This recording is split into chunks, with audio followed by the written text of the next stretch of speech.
Hello everyone. बेटा, अभी तक आपने अलग अलग चीज़ें पढ़ी हैं, बेसिक चीज़ अकाउंटिंग की, और आज हम पढ़ने जा रहे हैं प्रोसेस ऑफ अकाउंटिंग या अकाउंटिंग साइकिल। अब यहाँ पर एक डेफिनेशन ये दे रखी है, recording, classifying and summarising are also termed as process of accounting और अकाउंटिंग साइकिल। साइकिल सभी ने देखी बेटा, टायर है, घूमता है, वहीं पे फिर वापस आ जाता है।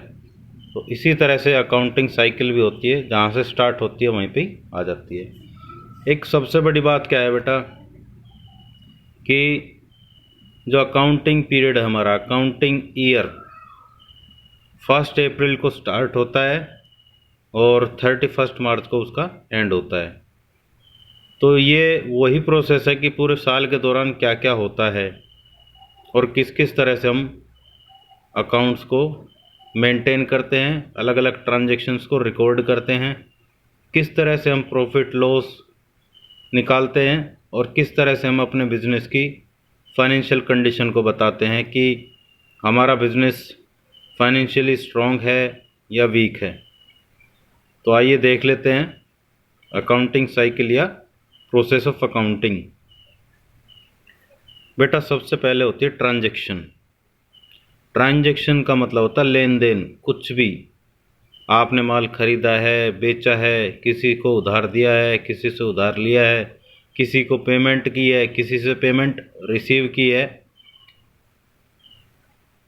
या इसके अलावा आपने कोई प्रॉपर्टी एसेट्स खरीदे, मतलब सारी जो ट्रांजैक्शंस होती है और बेसिकली फाइनेंशियल नेचर की होती है, यानी कि पैसे से रिलेटेड।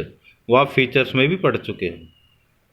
अब एक बात आ जाती है जर्नल। जर्नल क्या होता है बेटा? जैसे बैंक वाले जो भी ट्रांजैक्शन होती है दिन के दौरान, किसी ने पैसा निकाला, किसी ने जमा करवाया, किसी ने चेक से पेमेंट की है, किसी ने चेक जमा कराया, वो क्या करते हैं, सारी एंट्रीज जिस दिन वो होते हैं ट्रांजैक्शंस, उसी दिन वो करके जाते हैं। 5 बजे तक का उनका टाइम पीरियड होता है बेटा।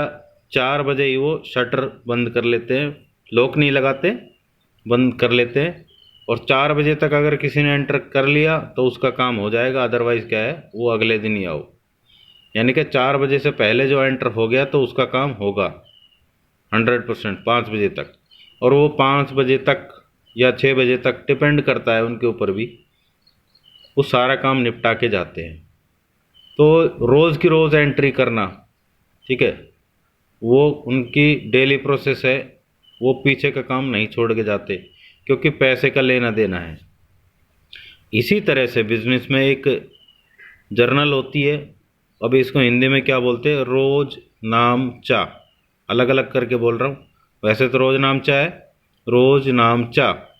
रोज का मतलब डेली, नाम का मतलब एंट्री, चा का मतलब करना, यानी कि रोज एंट्री करना, डेली के डेली एंट्री करना।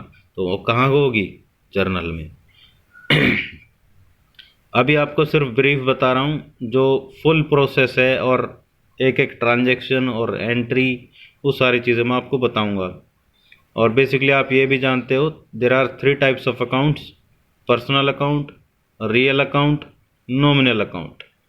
पर्सनल का रूल, और बेटा रूल्स बार बार रिपीट करते रहेंगे, ये नहीं कि मुझे बोलना पड़े। पर्सनल का, debit the receiver, credit the giver, यानी कि जिसको पैसा मिल रहा है उसको डेबिट कीजिए, जो दे रहा है उसको क्रेडिट कीजिए। रियल का, debit what comes in, credit what goes out.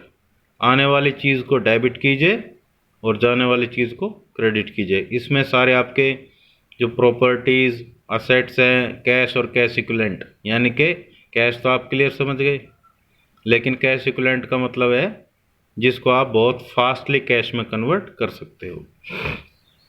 फिर उसके बाद nominal accounts, debit all the expenses and losses, credit all the incomes and gains, यानी कि सभी खर्चों और नुकसान को डेबिट करना है और सभी आपकी इनकम और गेन्स है उनको क्रेडिट करना है, राइट।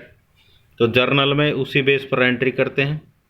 अब जर्नल क्या है, बेसिकली जब बिजनेस का साइज स्मॉल हो तो सारे ट्रांजेक्शन्स है जितने भी हैं उनकी एंट्री एक जगह ही की जाती है, उसको हम जर्नल बोलते हैं।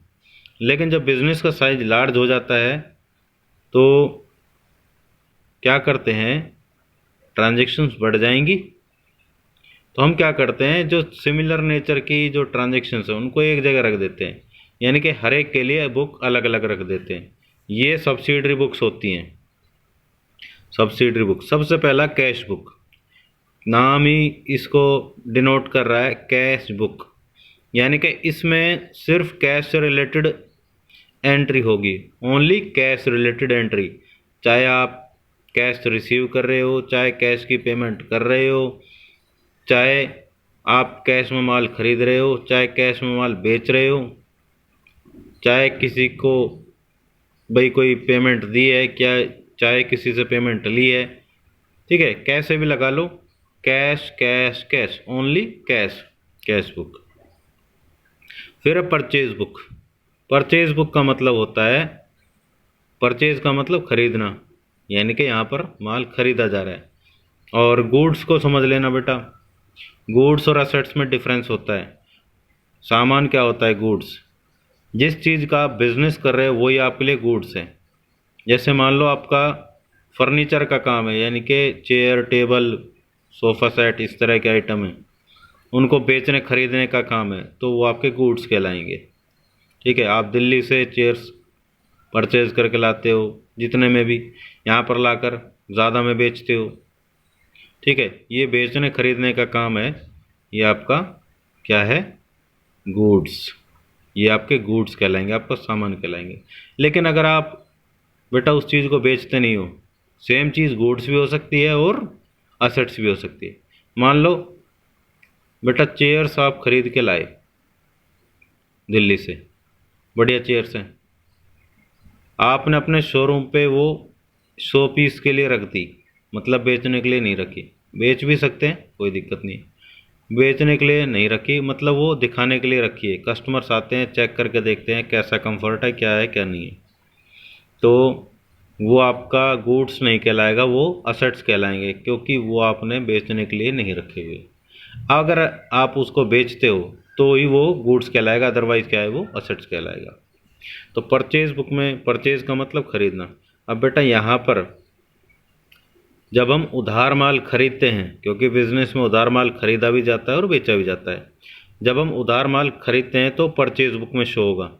अब कई यूँ कहेंगे परचेज खरीदना, उधार भी खरीदते हैं हम तो और कैश में भी खरीदते हैं। बेटा कैश में खरीदते हो कैश बुक में चला जाएगा, ठीक है, नाम ही कैश आ गया। अब इसी तरह से सेल्स बुक है, जब आप उधार माल खरीदते हो तो उधार माल बेचते भी हो, जब उधार माल बेचा जाएगा तो उसकी एंट्री सेल्स बुक में होगी। फिर परचेज रिटर्न बुक।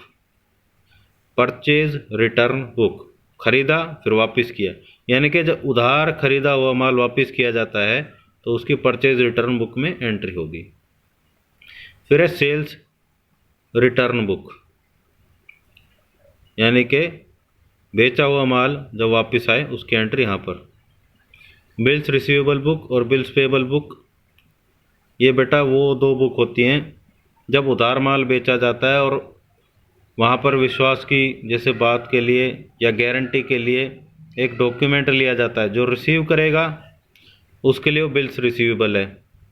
भाई जैसे किसी को आपने माल बेचा, रिटर्न में ले लिया कि भाई उसने माल खरीदा है आपसे और उस पर साइन करवा लिया, उसमें पैसे अमाउंट वगैरह सब कुछ लिखा होता है, तो वो BR बुक है और इसकी वैलिडिटी जनरली 3 महीने की होती है। तो आप रिसीव कर रहे हो तो आपके लिए वो BR होगा, यानी कि बिल्स रिसीवेबल, और जो पेमेंट कर रहा है उसके लिए BP, यानी कि बिल्स पेबल बुक। फिर उसके बाद जर्नल प्रॉपर। जर्नल प्रॉपर का मतलब इनके अलावा जो एंट्रीज बच जाती हैं उसको हम जर्नल प्रॉपर में डालेंगे। उसके बाद है लेजर। लेजर का मतलब हर एक इंसान, हर एक ट्रांजैक्शन का अकाउंट अलग अलग सेपरेट बनाना। जैसे आपकी बैंक की पासबुक होती है वही आपकी लेजर है, उसमें एक डेबिट साइड होती है एक क्रेडिट साइड होती है, तो उससे आपको क्या है, एट ए ग्लांस पता चल जाएगा कि एक पर्टिकुलर अकाउंट का बैलेंस क्या बचा हुआ है, भाई कितना अमाउंट उसका बैलेंस बच रहा है, ठीक है ना, हर एक का सेपरेट सेपरेट बनाया जाता है। इसको हम टी शेप का अकाउंट भी बोलते हैं। ट्रायल बैलेंस, लेजर में जितने भी अकाउंट्स के अलग अलग बैलेंस आते हैं उनको हम यहाँ पर लिखते हैं। ये कोई अकाउंट नहीं है, ये सिर्फ क्या है, एक टेबल लगा लो कैलकुलेशन की, वो है और कुछ नहीं है।